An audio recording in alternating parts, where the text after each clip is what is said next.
All right, so this is the TeslaQuest, and so I had a question about the Supercharger. I don't know jack crap about Superchargers. Superchargers. So the Barbarian here is going to take me in his battle wagon. You damn right. He's excited, and we're going to go to a Supercharger. Let's do it. We're going to do it up. All right. So does the computer, does the Tesla know where superchargers are located? Yes, it does. Does it know where off-brand superchargers, or not off-brand superchargers, but other? The Tesla navigation does not, but a better route planner does.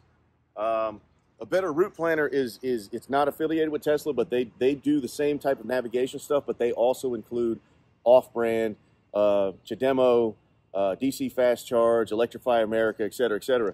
And so a lot of people will run a better route planner on their phone in the dock there, but also run the Tesla navigation on the screen just to see, just in case if something happens, if they're running low on juice and they need to stop somewhere that the Tesla navigation wasn't expecting. It's rare, but it does happen. And so a better route planner is the one they use for that. I'll put a link in the description for that. But I'll say it like this. I don't know where the closest supercharger is, but the car is going to take us there. Let's try it out. So what we're going to do here is apparently you have enough battery for whatever, but this is a kind of experiment, a run through, a dry run, to see if we can find a supercharger and see if it works like it's advertised to work. Plug it in, knows your VIN, and you charge. All right. So take it away. Okay, so what I'm going to do, voice commands, you push in on the right scroll wheel on the steering wheel, and then you give the voice command. I've done a lot of cool ones that made my son laugh. So this is, I'm running low on juice. I don't know where I'm at. Navigate to the closest supercharger. So I see it's coming up on the thing there. And now we have our choices of different superchargers. Apparently there's one 2.6 miles away. Sounds good to me. Let's do it. All right, now we're rocking and rolling. Now for me, I typically have the voice turned off for navigation. I just kind of, glance at the screen to see where I need to go. Let's do it. Okay. Going down the road in a Tesla, gonna go to a stoplight, and will the Tesla recognize the stoplight?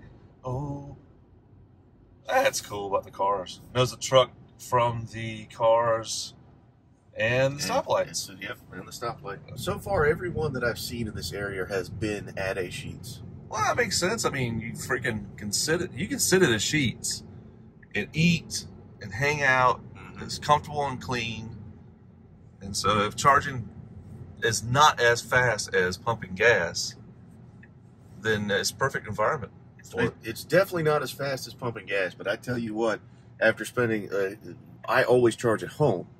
And so it's the same old trade-off, because I mean, you can go to the Dollar Tree and buy some stuff for $1, or you can go to the convenience store and get the same thing for $4.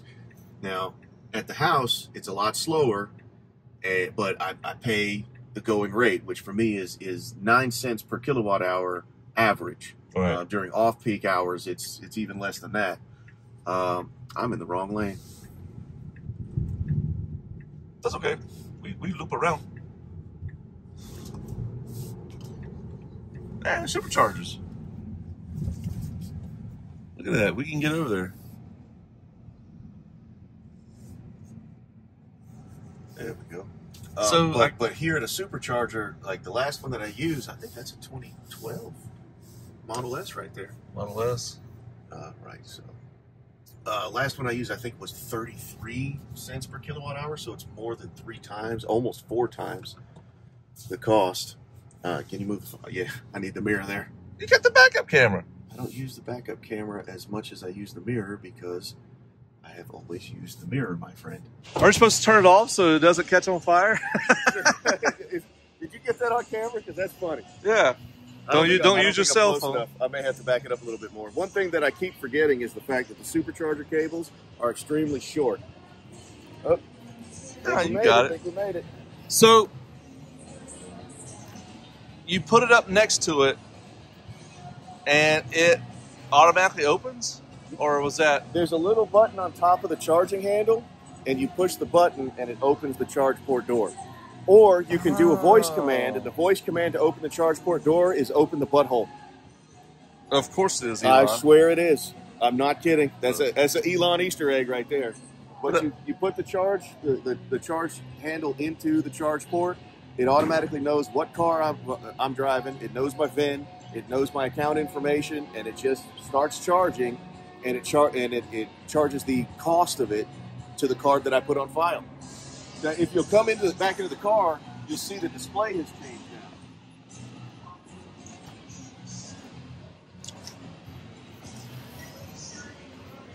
now. No, looks the same. Oh no, No, it's changed. Look, so now what it's telling me is that I'm charging right now at a rate of 542 miles per hour, 119 kilowatts. So this is probably a version 2 supercharger as opposed to a version 3. Version 3 will go up to as high as 250 kilowatts or even more. I'm not 100% certain about that one. And then here it shows the charge limit that I've set it to. It shows how many miles I've got in the battery now. And it shows me about how long it'll take me to get to where my charge limit is. I have no intention of charging here all the way up until my charge limit because, I mean, we're doing this for the video. We're doing just showing it to people. But so I'll charge it up for a while just to show how it happens and how it works. And then I'll take it home, plug it up again tonight. So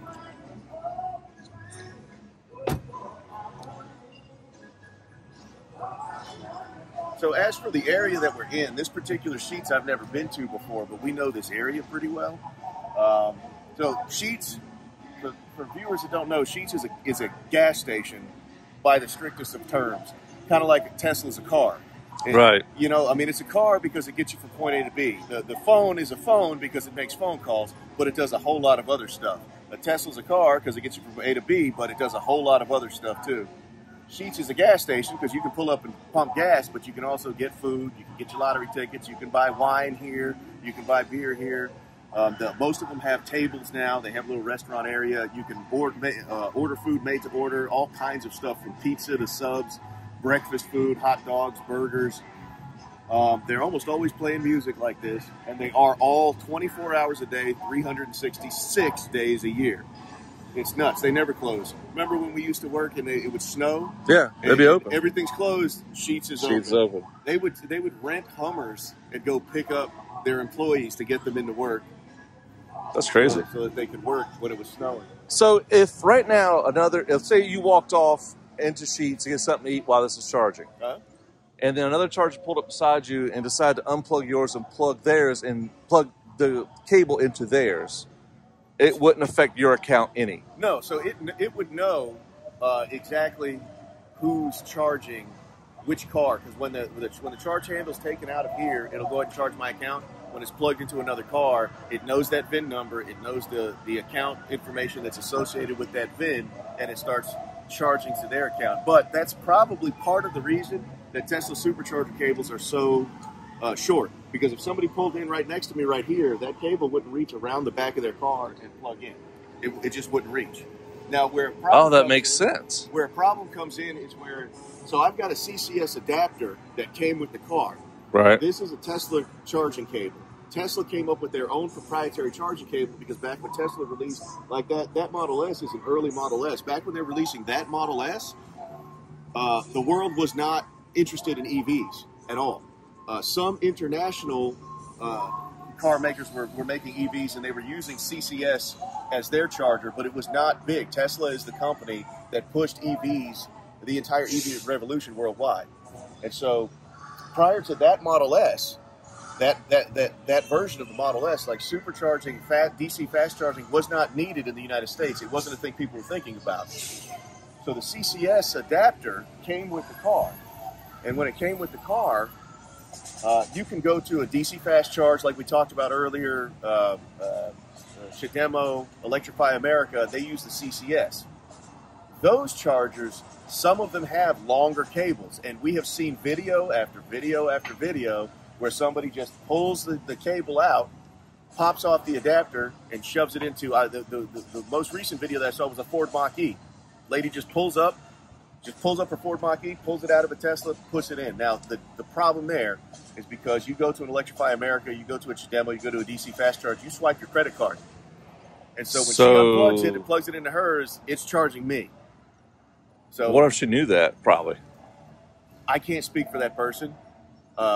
Yes, she probably. But knew why that. would you unplug a car for your car? Are you that more important? That's the whole issue. Some people have a real big problem with range anxiety.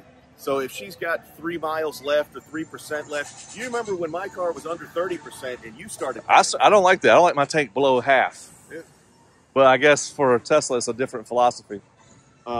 You're thinking with the combustion engine frame of mind. Yeah. Because if your car is below half a tank and you drive around for the day doing your errands and everything, when you get back home and you're on E, you still have to get to the gas station to fill it up. When I get home on E, I just plug it in like a cell phone. And it fills up overnight while I'm sleeping. So charging here, this is the heads-up display reference charging, trip and daily. You was at 130 miles, now you're at 207 miles in like 10 minutes. So basically, you've gotten 100 miles right now. 105. For $10. Yep. And that's only because of time of day and how much they're charging per kilowatt hour. Is that correct? And I don't know. So I don't know if it'll say on there. I know that when I'm done charging, it'll say in my app what I'm paying per kilowatt hour. 35 cents per kilowatt hour. 35 cents. That's insane. But it's, it's the middle of the day. This is peak time. Right. So if it came at 2 o'clock in the morning, you were third shifter in charge, it'd be a little bit cheaper. That's an experiment I'd like to do. It should be, because it's supposed to be based off of the kilowatt hour cost in the area. If we went to California, it would be more expensive to supercharge. But I wonder if it's a flat rate with Sheetz. I don't know if Sheetz is adding something on. Supercharger arrangements are kind of a strange thing. It's kind of a cryptic mystery. So with that last little trip here, I learned about the fact that the superchargers are linked to your VIN number in your Tesla account. So like if you put a cable in your account, it's just automatically downloaded and it's good to go. And I also learned that the third party or the other type of supercharger or chargers out there, I guess not supercharger, other types of chargers, is if you unplug it from this one and plug it in yours, it goes to the credit card of the one you unplugged it from. So that's crazy. All right, so what is the King's opinion about the supercharger? So far, I am actually pretty impressed with it. I think I could do that lifestyle. I still don't understand it fully. Well, I do understand it fully. You plug it in, you charge, it charges your account. As far as a road trip, though, I guess if you put in your coordinates where you're going, say I'm going to beach, 350 miles from here. Well, I'll have to stop at a supercharger, I guess. And so, according to Barbarian here, navigate to Myrtle Beach. Oh, there we go. And so right now it's saying, okay, let's go to Myrtle Beach. You'll have to stop here to charge. Yep. So it'll navigate me to the next supercharger, and it'll even tell you how long to charge there. So you'll stop at this supercharger and charge for 10 minutes. And then on your way to the destination you go. Yeah. You'll have 14% left when you get to your destination. Yep. Okay. And so does that know that 14% is enough to go to another charger? I guess. You can charge at the place. Yeah, when you get there. So you got the mobile charger, and when you get there, just plug it in. See, that's you're still stuck in that ICE vehicle mentality where it's like, is that going to be enough to get to a gas station? As long as you got power, you plug it in, you get to go. So is there any examples of this vehicle leaving people stranded with no power because of its suggestions that we know of? I'm sure there's a 1 in 1,000 study, a 1 in 1,000 case. The original Roadster had issues with that. So Roadster had version 1, version 1.5, and then version 2 of the original Roadster, and 1 and 1.5 had that issue. We have all seen those memes of a car on the side of the highway with the roadside assistance there with a portable generator charging it up. I don't know the facts surrounding that, but it is possible if you decided, I'll be fine. That's only, I'll be fine. And you decided to drive on. The car, if you get below a certain charge, the car will start changing things. You get below 20%, it'll let you know, Okay, well, you can't leave you can't have the climate control keep on. You know how when you get out of the car, Yeah. it won't let you do that if you're under 20%. If you get under 10%, it starts turning stuff off. Okay, we're turning the daytime running lights off. Recommend you turn off the climate control. Recommend you stop and find a place to charge, things like that. And then if it gets under 5%, to prevent damage to the battery, it'll start limiting the speed that you can go. Oh, so it's a smart car. I mean, it really is a smart car. It's a genius car, yeah. Oh, gotcha. It'll limit the speed that you can go to do its best to get you to a charging destination. And if it gets to the point to where it will not let you brick the thing. It won't let you discharge it to 0 and then kill the car. But it will shut it down. It'll say you must charge immediately, and then it'll shut you down. Okay. Do I personally know of an example? No. Have I seen a couple of memes on the internet? Yes. Do I believe it's probably happened? Yes, because people are stupid. People are like, I don't feel like stopping for 10 minutes. What is 10 minutes going to do anyway? I'm just going to leave. But we've proven from our previous video that 5 minutes can get you, what do we get in 5 minutes? 100 miles? I think approximately 80 miles in 5 minutes. It was almost 10 minutes. You got 100 miles. Okay, so 80 miles in 5 minutes, and then it took a little bit of extra time to get the other 20 miles. Yeah. So see what I mean about there being a bunch of these? So there's another white Model 3. That's probably a long range. Tesla! Yeah. I like the rims. I like to cut your jib, boy. I like to cut your giblets. Well, maybe I don't think people are stupid. I think people start thinking in mentality. I think. Oh, I'll have 14% when I get to my destination. And then I got to use that 14% to go to another. No, I'm at my destination. I plug it up, and I charge it. Yep. My gas station is my house. My gas station is any electric outlet. Yeah. It's weird. I do know of one Tesla YouTuber. I want to say it was Kim Java, but I'm not sure. Who had a situation where they missed a supercharger. They were supposed to stop at one. They missed it. Thought they could get to the next one. Again, I'm not sure if it was Kim Java. Kim, please don't be mad at me if it's you. And then they ended up having to stop at a convenience store and ask the guy, hey, if I pay you a few bucks, can we plug in to the regular outlet outside? Makes sense. And slower charger, but you're still getting your fuel. You're getting your charge. Yeah. So it's slower, but I mean, if you got to hang out at a convenience store for an hour. So would it be smart to carry like a little Honda generator that takes gas with you around? That ain't worth it. What would be smart is listening to the car when it tells you need to charge instead of thinking you know better. It ain't worth it to haul around. You want to haul around a tank of, I hate to say, you want to haul around a tank of gas in the back of an EV. That's ridiculous. So the car will take care of you in itself if you listen to it. Yeah. It's just a weird philosophy, man, because usually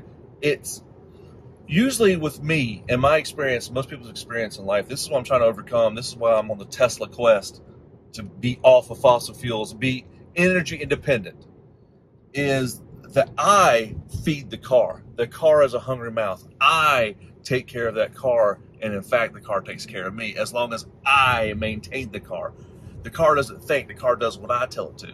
Uh-huh. But with the Tesla, the car is taking care of you if you just listen to it. It's a very symbiotic relationship. It starts to learn you. It learns your habits. When I get in the car in the morning now, it already has the navigation set up to take me to work.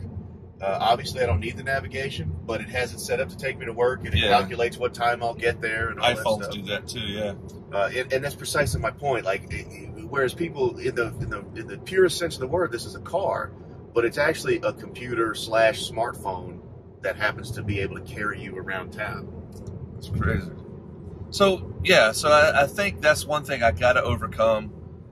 Is superchargers are nice, not necessary. You just need electricity, and as long And so I'll probably part of this vlog, I'm gonna look into off-grid power, because if a power outage happens, what do you do? What do you do if all of a sudden the power in your town goes out for like 3 days because of an ice storm? I guess you ain't driving. Anyway. But if the power goes out, you can't pump gas either. Yeah, exactly. But I mean, you can still manually, technically pump it if you in emergency. Oh, you want to suck the gas out? You can. in an emergency. I guess I can't. With a Tesla, what do? You get on a bicycle, get your kids a pedal, and charge up a generator to charge your car. That is an option. That is an option. Get a windmill, solar panels. Okay. Solar panels are an option. Power walls are an option. The bicycle generator is an option. Yeah. You know, but again, if there's a mass power outage over a long period of time, there's a lot of things that people aren't going to be able to do. Oh yeah, power goes out. You're like, well, you're gonna do power goes out. Well, you ain't getting gas either. Oh yeah, you're right. You're not. You're not. So because you like pumping gas, you're not gonna be able to do that because everybody else will want to do it. And a lot of people will say, you know, well, I make sure that my gas tank always stays above a half a tank. You do that. I did that in my vehicle. Okay, well, I mean, I've got well over a half a tank in this one too. And if the power goes out, I mean, if the power goes out in the middle of the night, then I've been charging half the night already anyway. Well, then you got 200 miles to find it, because 200 miles away is a whole different grid. You know what I mean? It's just one of those things. Yep. All right. So that's something. I'm glad you're here to help me out with this, because I'm on the fence. I'm more over the fence than I am on it, actually, as far as what attracts me about it is the technology of the vehicle. It's just overcoming the old style thinking of, you know, oh God, you'll be 14% when you get to Myrtle Beach. Well, what are you going to do? You're going to plug it in the wall. Sit at the supercharger for an extra 5 minutes, and when you get there, plug it in the wall. Yeah. And if you're really paranoid, just stop off somewhere else and get more charging as you get closer to Myrtle Beach. Mm-hmm. That's probably my philosophy. I don't want to be at 14% just in case I get there and all of a sudden. If you leave the initial supercharger it tells you to go to, right? Yeah. And you pull off, you get halfway to Myrtle Beach and you're starting to feel anxious, just hit the button, navigate to the closest supercharger. Because that's not the only supercharger. Yeah. It's the only one that the navigation has determined you need to stop at. It's not the only supercharger, though. Yeah, there's one up there 30 miles away, and I could probably scroll here if you don't mind. There you go. Yeah.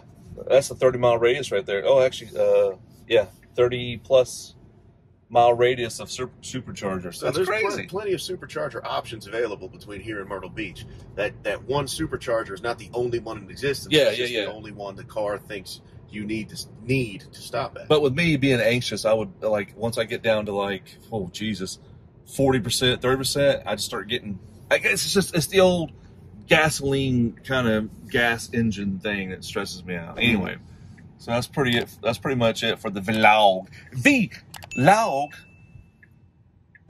This is the King and the Barbarian. See ya.